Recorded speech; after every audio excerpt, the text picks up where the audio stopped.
요한복음 4장 23절에서 26절 말씀을 통해서 메시아를 만난 여인이라는 제목으로 하나님 말씀을 함께 나누겠습니다. 오늘 본문은 예수님께서 유대를 오셨다가 유다를 떠나서 다시 갈릴리로 가셨을 때 있었던 사건입니다.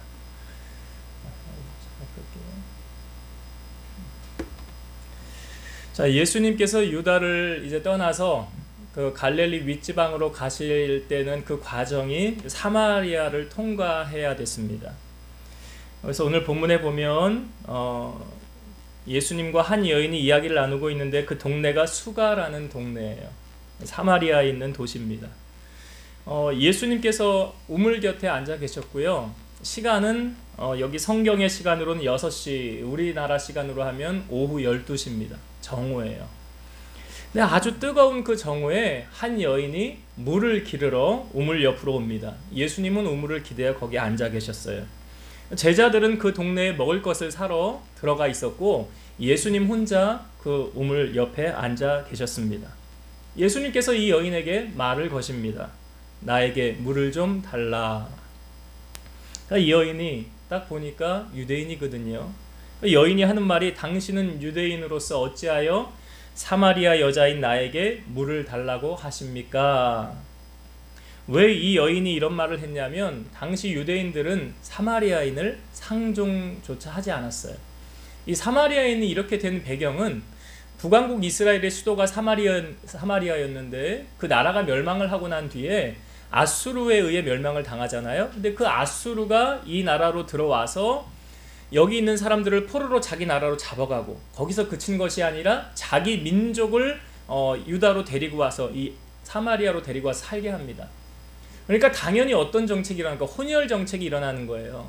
그러니까 정통 유대인이 아닌 이제는 막 혼혈됨으로써 이 사마리아는 유대 사람들로부터 이제 천대를 받고 너희들은 정통성도 없는 이스라엘 사람이 아니야.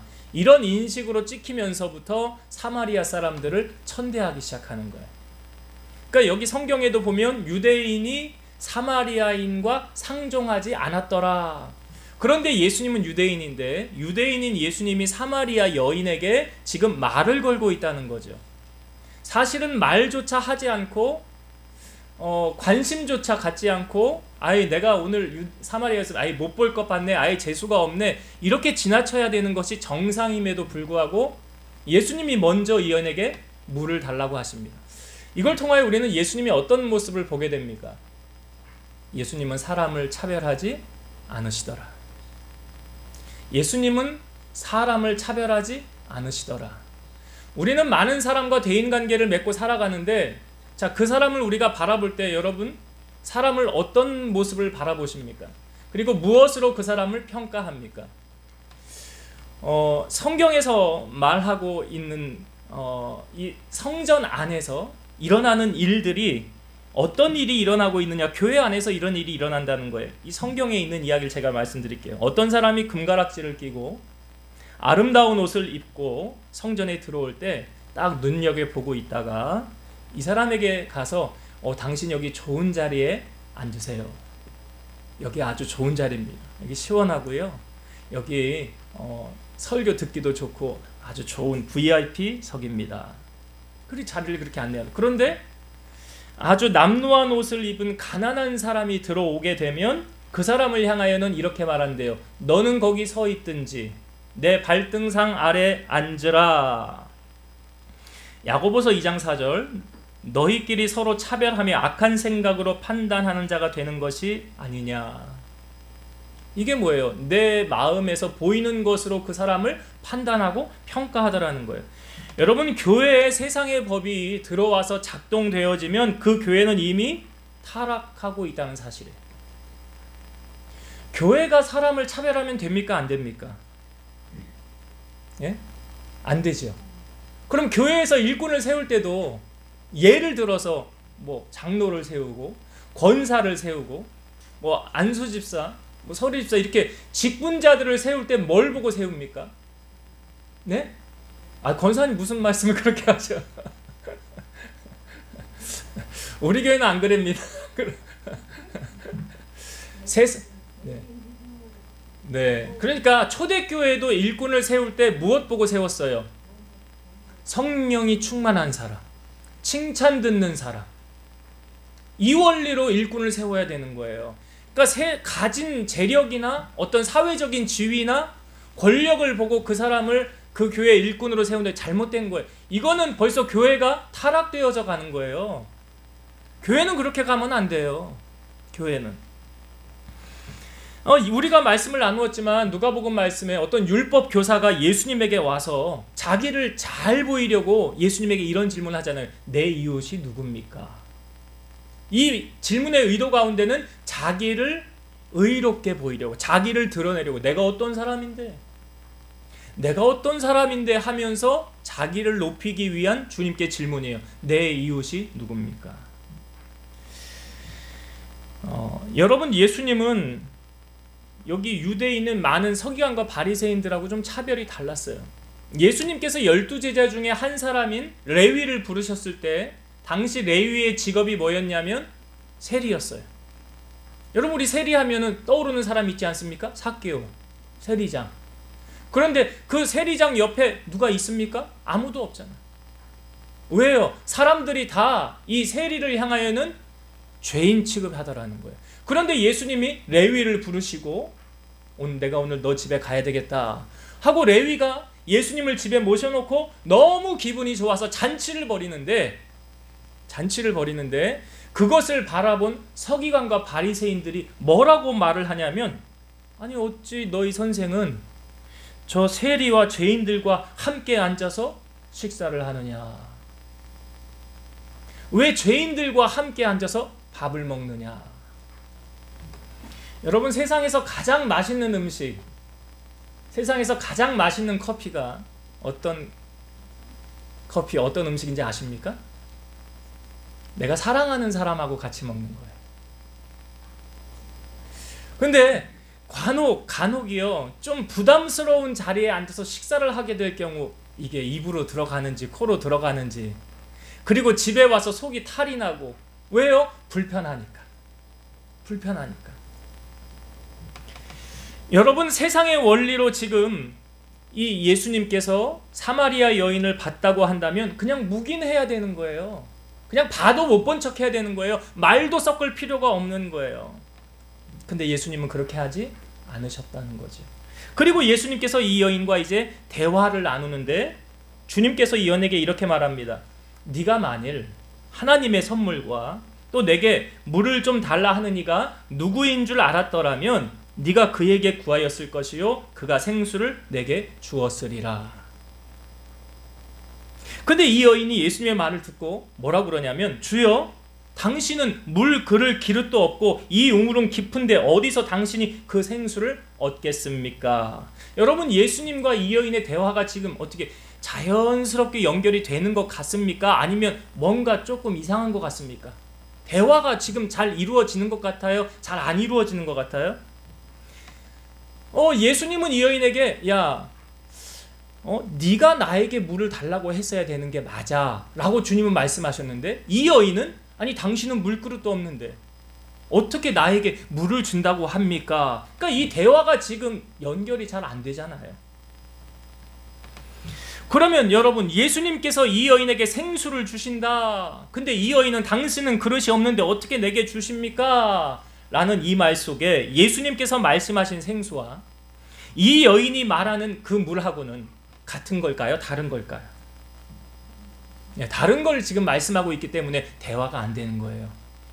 자, 예수님은 여인에게 이렇게 말씀하셨어요. 이 물을 마시는 자마다 다시 목마르려니와 내가 주는 물을 마시는 자는 영원히 목마르지 아니하리니 내가 주는 물은 영생하도록 솟아나는 샘물이 되리라. 그러니까 이 여인이 그 말을 듣고, 주여 내게도 그런 물을 주사 목마르지 않고 또 여기 물 기르러 오지 않게 하옵소서. 자, 예수님께서 주시고자 하는 물은 어떤 물입니까? 요한복음 7장 37에서 39절, 명절 끝날 곧 큰 날에 예수께서 서서 외쳐 이르시되 누구든지 목마르거든 내게로 와서 마시라. 나를 믿는 자는 성경의 이름과 같이 그 배에서 생수의 강이 흘러나오리라 하시니 이는 그를 믿는 자마다 받을 성령을 가리켜 말씀하신 것이라 가로하고 예수께서 아직 영광을 받지 아니하셨으므로 성령이 아직 그들에게 계시지 아니하시더라. 그러니까 주님이 주시는 물은 무슨 물을 말하는 거예요? 성령. 근데 예수님이 성령이 언제 오신다고 그랬습니까? 주님이 간 후로. 내가 가는 것이 너에게 유익이라, 내가 가면 보혜사 성령을 너에게 보내주실 것이니라. 그러니까 예수님이 아직 가시지 않으셨다. 그러니까 주님이 가신 후에 성령 보내주신다. 여기서 예수님이 지금 사마리아 이 여인하고 말하는 이 물은 성령을 말씀하시는 거예요. 이사야 55장 1절 오호라 너희 목마른 자들아 물로 나오라 돈 없는 자도 오라 너희는 와서 사 먹되 돈 없이 값없이 와서 포도주와 젖을 사라. 분명히 예수님이 사람 차별하지 않으신다고 그랬잖아요. 여러분, 교회는 누구는 와도 되고 누구는 오면 안 되는 그런 곳입니까? 아니에요. 누구나 예배하러 온다고 그러면 누구도 막을 수 없는 거예요. 왜요? 예수님이 그렇게 하셨으니까. 내 집은 만민의 기도하는 집이라. 기도하고자 성전을 찾아온 사람을 향하여 당신은 올 수 없습니다. 그럴 수 없다는 거죠. 여러분 신앙생활 하면서 영적 목마름, 갈급함 혹시 경험해 보셨습니까? 우리 안에요. 사람이 영적인 존재로 만들어졌기 때문에 영적인 은혜가 채워지지 않으면 그 세상 그 어떤 것으로 채우려고 해도 이 갈급함이 채워지지 않아요.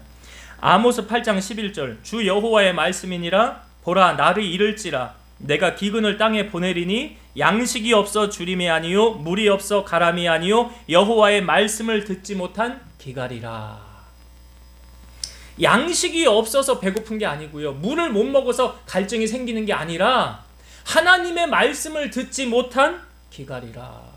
이 영적인 목마름, 이 갈급함이 어디에서 채워지지 않아요. 그러니까 저도 그런 경험을 했는데요, 저도 말씀으로 은혜로 채워지지 않으면 이거 답답해서 어떻게든지 채우려고 그래서 뭐 합니까? 외식을 많이 하는 거예요. 뭐 설교에 요즘 홍수라고도 하는데 내게 맞는 말씀을 찾아서 그거 왜 들으려고 합니까? 내 영이 만족해야 살거든요. 근데 채워지지 않으면 답답해서 못 사는 거예요. 에스겔 47장에 보면 성전 문지방 밑에서 물이 흘러나와서 발목에 차고 무릎에 차고 허리에 차고 나중에 강이 됐다. 그래 이 물이 가는 곳마다 다 살아나더라. 여기서 말하는 이 물이 바로 생명의 강, 성령을 말씀하는 거예요. 여러분, 성도는요 강단에서 흐르는 이 샘물을 마시고 다시 소생하며 살아나는 거예요. 그래서 우리가 예배를 생명같이 하는 이유가 무엇입니까? 여기서 내가 살고 죽는 게 결정이 되는 거예요. 이 말씀을 통해서 내 영이 다시 살아나야 소생함을 얻어야 세상에 나가서 승리할 수 있는 거 아닙니까? 무기를 가지지 않고 세상에 나가서 싸워서 승리할 수 없잖아요. 영적 싸움의 무기가 무엇입니까? 성령의 검, 하나님의 말씀이라고 그러잖아요. 그러니까 우리가 배터리가 휴대폰이 다 써지면은 다시 충전하듯이 우리가 주일날 와서 하나님의 말씀을 듣고 예배함으로 말미암아 다시 충전되어져서 나가는 거예요. 이게 되어지지 않으면 우리 세상을 승리할 수 없는 거죠. 자, 예수님께서 말씀하신 그물은 바로 성령을 말씀하신 거예요. 우리가 수요일날도 말씀 나누었죠, 여러분. 수요일날 말씀 설교 다 들으셨죠? 물어볼까? 질문을 해볼까? 들었나 안 들었나? 우리가 이 땅에 살아가는데 성령 충만 받아야 된다고 그랬죠. 어떻게 해야 성령 충만 받는다고 그랬습니까? 두 가지. 뭐 어떻게 해야지 성령 충만 받는다고요? 말씀 듣고 또 한 가지. 네, 기도해요. 들으신 분은 자신 있게 대답을 하고 찍어서 대답을 하는 건지 말씀 들으셔야 돼요, 여러분. 그래야 내 영이 사는 거라니까. 그래야 마귀에게 휘둘리지 않는다고요. 그래야 승리할 수 있다고요. 말씀을 들을 때 성령이 내려져. 베드로가 고넬료 집에서 설교할 때 말씀이 듣는 모든 자들에게 성령이 내려오시니, 여러분 지금 성령이 임하는 그 루트를, 지금 하나님의 은혜가 임하는 루트 그 자리에 앉아 있는 거잖아요. 그러니까 성령이 그때 임하고, 또 기도할 때 성령이, 초대교회가 세워지게 된 배경이 성령이 임할 때. 어떻게 해서 성령 받았어요? 예수님이 하늘로 승천하시고 10일 동안 간절히 성령 받기 위해서 기도했잖아요. 그러니까 거기 성령이 임했잖아요. 기도할 때 성령이 임하는 거예요. 기도의 자리를 놓치면 안 돼요. 기도의 자리. 자, 예수님이 주시고자 하시는 은혜는 바로 그 성령이었어요. 그물을 주신다는 거였어요. 자, 예수님께서 이 여인에게 말씀하시고 대화를 하는데 예수님이 갑자기 이러한 말씀을 하십니다. 이 여인에게요. 가서 내 남편을 불러와라. 갑자기 예수님께서 내 남편을 불러와라 그래요. 아니 생뚱맞은 말씀 아닙니까? 갑자기 물 얘기하시다가 갑자기 왜 남편을 데려오라 그래요? 그러니까 이 여인이 뭐라고 그러냐면 나는 남편이 없습니다. 거짓말하고 있는 거예요. 이 여인이 지금 거짓말하고 있는 거예요. 그러니까 예수님이 뭐라고 그러냐면 그 다음에 이렇게 말씀하셨어요. 네가 남편이 없다 하는 말이 옳도다. 너에게 남편 5이 있었고 지금 있는 자도 내 남편이 아니니 내 말이 참되도다. 여러분 이 여인이 사실 남편이 몇 명 있었다는 겁니까? 예? 6명이잖아. 5명 남자 갈아치웠고 지금 새로운 남자와 같이 살고 있는데 내 남편 데려와라. 그럼 6번째 남자라도 데려와야 되는 거 아니에요? 근데 이 여인이 뭐라고 그래요? 남편 없습니다. 왜 그랬을까요? 예수님을 시험해보기 위해서? 예수님이 정말 신령한가 그렇지 않은가 맞춰보기 위해서? 아니죠. 아니죠. 이 여자는 남자를 바꿀 때마다, 남편을 바꿀 때마다 이 남자는 좀 괜찮겠지. 이 남자는 괜찮겠지. 얘는 이거 별로여서 갈아치우고 이 남자는 괜찮겠지. 그렇게 해서 몇 명까지 바꿨어요? 살아보니 6명 모두 다 그냥 그렇더라. 그냥 그렇더라. 그러니까 이 여자의 말이 주여 내가 보니 당신 선지자가 맞습니다. 아니 그 사실을 어떻게 아셨습니까? 내가 남편이 6이던데 그걸 어떻게 아셨습니까? 여러분 예수님은 지금 이 여인과의 이 대화를 통해서 이 여인의 가치관을 지금 변화시켜주고 계신다는 사실 아십니까? 나 가려운데 긁어주고 내가 등을 기댈 수 있고 함께 웃고 함께 웃을 수 있는 사람, 그 사람 결국 뭐 우리 이런 말들 하잖아요. 자녀를 출가하고 다 떠나보낸 다음에 결국 남는 건 누구밖에 없다? 예? 부부밖에 없다. 두뇌우밖에 없다. 근데 그게 맞대요? 틀리대요? 틀리다. 결국 남는 건 누구밖에 없다? 그게 아니잖아요. 지금 제가 질문드린 나밖에 없다가 아니라고. 지금 그 대답을 들으려고 제가 이 질문을 한 게 아니라고요. 결국 남는 건 주님밖에 없더라. 결국 남는 건 주님밖에 없더라. 고린도전서 7장 32절에서 34절 너희가 염려 없기를 원하노라. 장가 가지 않은 자는 주의 일을 염려하여 어찌하여야 주를 기쁘시가 할까 하되 장가 간 자는 세상 일을 염려하여 어찌하여야 아내를 기쁘게 할까 하여 마음이 갈라지며 시집가지 않은 자와 처녀는 주의 일을 염려하여 몸과 영을 다 거룩하게 하려 하되 시집간 자는 세상 일을 염려하여 어찌하여야 남편을 기쁘게 할까 하느니라. 자, 이 말씀에 여러분 시집간 자는 어찌하면 남편을 기쁘게 할까? 장가간 자는 어찌하면 아내를 기쁘게 할까? 맞아요? 틀려요? 그래서 오래 살아보면 그거 아니에요? 아니 지금 이 사마리아 여인이 그랬다니까요. 이 남편 아니네 별로네 갈아보고 그렇게 해서 6명까지 갈아봤다고요. 근데 남편 데려와라 그러면 그 6명 중에 제일 난 놈이라도 데려와야지. 근데 없대잖아요. 그 여러분 결국 남는 거 뭐 애들 다 출가하고 아이 우리 부부밖에 없어 부부만 의지하고 살아 그것도 아니라고요. 그냥 혼자 사는 사람은 혼자 지내는 게 좋대요. 사도 바울도 물론 장가가지 않았으니까 독신으로 혼자 있었으니까 그런 말 하는지 몰라요. 그러니까 걸리는 게 없으니까 나는 오직 누구에게 집중할 수 있느냐? 주님께 집중할 수 있다는 거 아니에요. 그러니까 사도 바울이 1차, 2차, 3차 로마까지 복음 전한 거예요. 만약 걸리는 식솔들이라도 있고 가정을 돌봐야 됐다면 그렇게 못하죠. 걸리는 게 없는 거예요. 여러분 이 여인이 지금 예수님의 질문을 받고 이 여인이 남편이 없다 결국 남는 거는 뭐 자기 자신인데 그것도 자기 자신도 믿을 게 못되고 주님밖에 없다는 거죠. 이후에 이 여인이 한 질문을 합니다. 자, 예수님과 대화를 쭉 하면서 이런 질문을 해요. 우리 조상들은 이 산에서 예배하라고 했는데 당신의 말은 예배할 곳이 예루살렘에 있다 하더이다. 자, 이 부분은 성경을 한번 볼게요. 자, 오늘 우리가 읽은 21절부터 한번 봅시다. 21절부터. 제가 지금 말씀했던 부분은 20절 말씀이고 21절부터 읽어볼게요. 예수께서 이르시되 여자여 내 말을 믿으라. 이 산에서도 말고 예루살렘에서도 말고 너희가 아버지께 예배할 때가 이르리라. 너희는 알지 못하는 것을 예배하고 우리는 아는 것을 예배하노니 이는 구원이 유대인에게서 남이라. 아버지께 참되게 예배하는 자들은 영과 진리로 예배할 때가 오나니 곧 이때라. 아버지께서는 자기에게 이렇게 예배하는 자들을 찾으시니라. 하나님은 영이시니 예배하는 자가 영과 진리로 예배할지니라. 자, 여기 이 말씀의 대화를 보면, 자, 이 여인이 지금 이제 무엇에 관심을 갖기 시작합니까? 이 여인이 예수님에게 한 질문이 20절에 있는 말씀이거든요.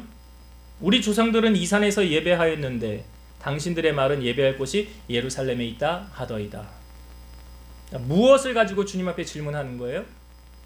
예배를 가지고 질문하잖아요, 지금. 그렇죠? 예배.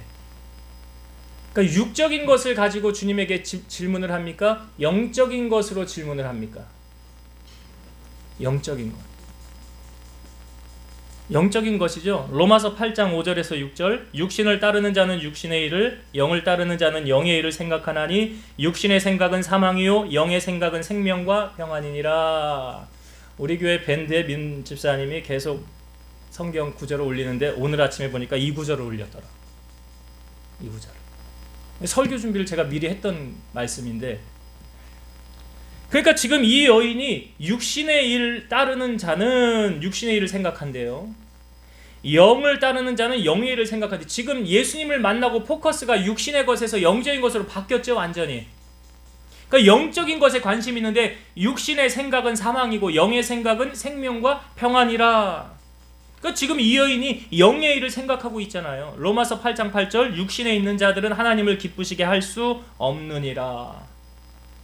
자, 그러면 지금 이 여인이 예수님을 기쁘시게 해드리고 있구나라는 게 이제 보여지지 않습니까? 여러분, 하나님 기쁘시게 해드리는 거 다른 거 아니에요. 영적인 일에 관심 갖는 거예요.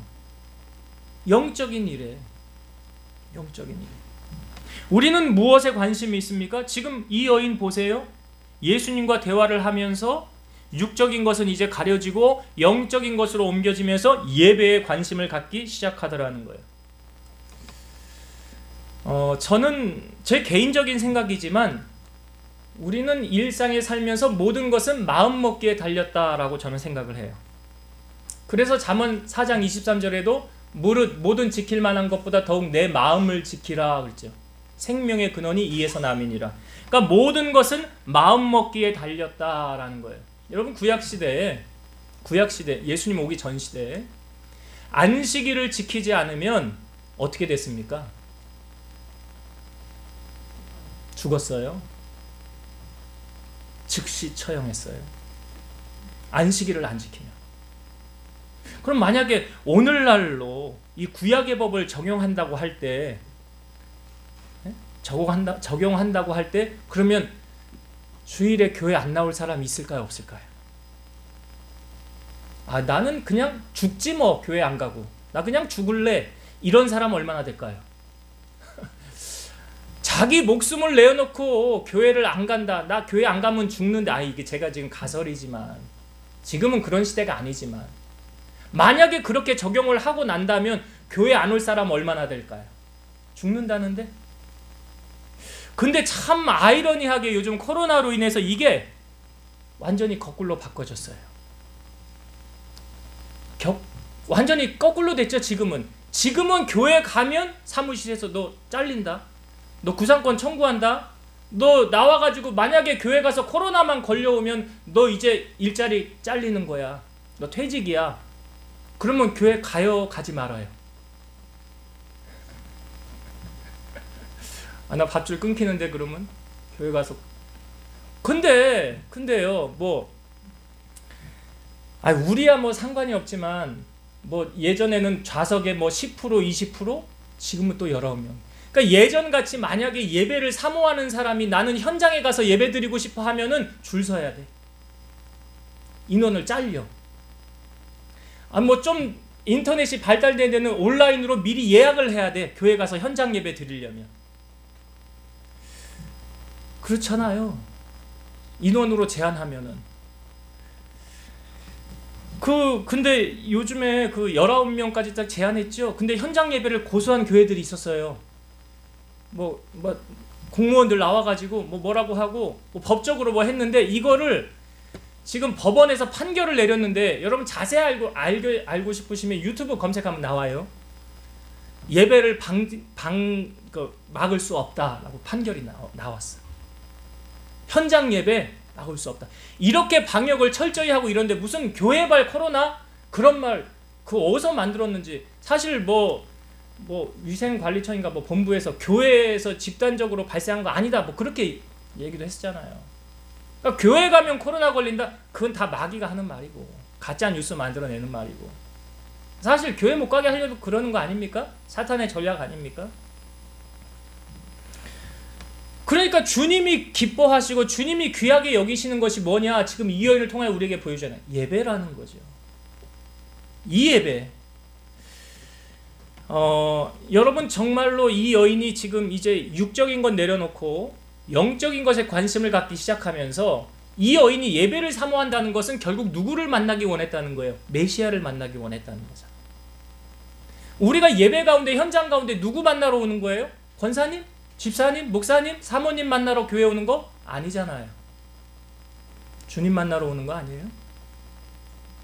이 여인이 지금 주님을 만나고 싶은 갈망이 있더라, 열망이 있더라. 이게 성경이 우리에게 보여주고 있어요. 자, 성경을 봅시다. 25절, 26절. 여자가 이르되 메시아 곧 그리스도라 하는 이가 오실 줄을 내가 아노니 그가 오시면 모든 것을 우리에게 알려주시리이다. 그러니까 이 여인이 지금 누구를 기대하고 있는 거예요? 메시아를 기대하고 있잖아요. 메시아가 오면 우리에게 모든 것 알려줘, 우리 문제 해결해 주신다. 이 소망 가지고 있지 않습니까? 26절. 예수께서 이르시되 내가 말하는 내가 그라 하시니라. 네가 지금 말하고 있는 메시아가 바로 나다라는 거예요. 그 메시아가 바로 나다.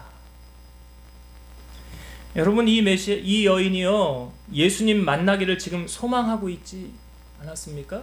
예수님 만나고 싶어 했죠. 그러니까 만나주시잖아요. 우리는 예배를 드리면서, 제가 히브리서 11장 6절 말씀 늘 묵상하지만, 하나님께 예배하는 자들은 믿음이 없이는 기쁘시게 못하나니 하나님께 나오는 자는 반드시 그가 계신 것과 또한 그가 자기를 찾는 자들에게 상 주시는 이심을 믿어야 할지니라. 지금 이 여인이 주님을 간절히 메시아를 만나고 싶어 했잖아요. 그러니까 보세요. 처음부터 이 되어진 이 모든 과정을 한번 자세히 잘 보세요. 그 정오에 물을 뜨러 갔는데 제자들은 다 마을로 들어갔는데 왜 예수님도 같이 들어가셔야지 안 들어가셨을까? 예수님은 그 뜨거운 낮에 왜 우물 옆에 거기 기대 앉으셨을까? 왜요? 이 여인을 만나셔야 되니까. 이 여인을 만나셔야 되니까. 시편 139편 2절에서 4절. 주께서 내가 앉고 일어섬을 아시며 멀리서도 나의 생각을 밝히 아시오며 나의 모든 길과 내가 눕는 것을 살펴보셨으므로 나의 모든 행위를 익히 아시오니 여호와여 내 혀의 말을 알지 못하시는 것이 하나도 없으시니이다. 내가 앉고 일어섬을 아시고요, 멀리서도 내 생각을 아시는 거예요. 네가 얼마나 예배를 사모함으로 내게 나오는지 그거 주님 모르십니까? 아시잖아요. 그 중심을 주님은 보시는 거예요. 그래서 오늘 이 여인이 지금 오늘 여기 이 자리에서 예수님을 만나게 된 것 아닙니까? 오늘 우리에게도 이러한 은혜가 임하길 원해요. 이제 말씀을 정리하고 마치겠습니다. 오늘 예수님께서 이 여인과의 처음 대화가 잘 연결되지 않았죠? 내가 주는 물을 먹는 자는 영원히 목마르지 아니하리라. 그러면서 이 여인이 가만히 예수님 보니까 당신은 물 뜨는 그릇도 없는데 어떻게 이 물을 뜬다고 하십니까? 예수님 말씀하신 물은 그 물이 아니에요. 성령의 말, 성령의 물. 우리가 예배 전에 찬송할 때 목마른 자들아 다 이리 오라. 이곳에 좋은 샘 흐르도다. 그죠? 그 샘물을 어디 가면 먹을 수 있습니까, 여러분? 교회를 오셔야죠. 강단에서 흘러나가는 이 물이 적셔서 여러분들의 영혼을 충만하게 하신다. 은혜를 부어주신다. 그러니까 이 은혜를 아는 사람은 이 자리를 놓치지 않아요. 저는 솔직히요, 뭐 어쩔 수 없이 대면 예배를 드리는 분들 어쩔 수 없이 드려야 한다고 하지만 현장 예배만큼 못해요. 드려보신 분들이 그렇게 얘기를 해요. 그러니까 예배는 내 모든 걸 여기에 올인하는 거 아닙니까? 여기에 다. 그래서 하나님께서 주님이 누구를 찾으신대요? 예배자 찾으신대잖아요. 예배자. 그래서 우리가 정말 다른 건 다 놓쳐도 예배에 올인해야 된다. 이 은혜 누려야 우리가 세상 승리할 수 있다. 그리고 예수님께서 이 여인에게 남편 데려와라 그랬죠. 5번 결혼했고 6번 새로운 남자 데려왔는데 남편 없대요. 여러분, 사람 의지할 대상 못 됩니다. 남는 거는 부부밖에 없다? 아니에요. 그것도 결국 남는 건 누구밖에 없어요? 주님밖에 없어요. 그 주님만 의지하라는 거예요. 그 주님만. 그리고 이 여인이 간절히 주님 만나기를 소망하니까 주님이 여인을 만나주시잖아요. 여러분, 기도하면서 주님 나를 좀 만나주세요. 우리 부모님들 가운데 자녀들을 위해 기도할 때 앞길이 활짝 열려주세요. 뭐 해주세요? 그런 기도보다 내 자녀가 주님을 만나기를 원합니다. 내 자녀가 주님 만나는 인생 돼서 주님께 쓰임받는 자 되기를 원합니다. 이게 진짜 기도예요. 진짜 자녀를 사랑한다면 그렇게 기도하셔야 돼요. 왜? 우리는 알잖아요. 여호수아 시대 이후로 사사시대가 시작된 거. 그 이후로. 그러니까 오늘 우리가 다른 거 다 놓쳐도 내가 이 주님 만나는 이 은혜, 이 자리, 주님 만나는 그 사모함, 사모하는 자 만나주시고 간절히 찾는 자 만나주신다고 했으니까 주님을 만나는 은혜와 감격을 누리고 세상을 승리하며 살아가는 우리 성도님들 다 되시기를 주의 이름으로 축원드립니다. 기도하시겠습니다. 살아계셔서 역사하시는 아버지 하나님 감사합니다. 오늘 이 사마리아 여인이 정말 예수님을 간절히 만나기를 소망할 때 주님이 그를 만나주셨습니다. 바로 하나님은 예배자를 찾으신다고 하였습니다. 주님과 이 여인의 이 대화는 바로 두 사람의 주님과의 예배였습니다. 우리가 예배자를 고수하고 지킬 때에 주님께서 우리를 만나주시고 큰 은혜 베풀어 주실 줄로 믿사오니 이 자리 놓치지 않게 하시고 은혜로 충만하여 세상을 승리하며 살아가는 우리 성도들이 다 되게 하여 주옵소서. 예수님 이름으로 감사하며 기도드리옵나이다. 아멘.